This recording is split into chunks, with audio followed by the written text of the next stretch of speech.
omsetnya di atas 1 miliar agar digaji UMP. Kasihan karyawan-karyawan di Gorontalo Utara yang ada digaji 600.000, 700.000. Kami minta segera.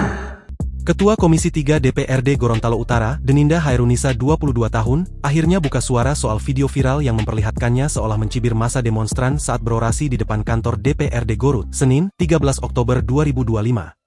Deninda menegaskan bahwa gestur yang dianggap mengejek demonstran tersebut bukan ditujukan ke peserta aksi melainkan ke karyawan orang tuanya yang kebetulan berada di lokasi.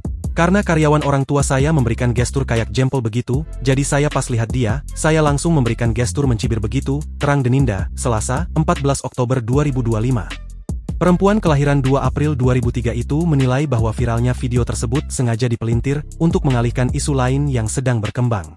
Meski begitu, anggota DPRD Gorontalo Utara termuda periode 2024 hingga 2029 itu mengaku enggan menyalahkan siapapun atas peristiwa tersebut.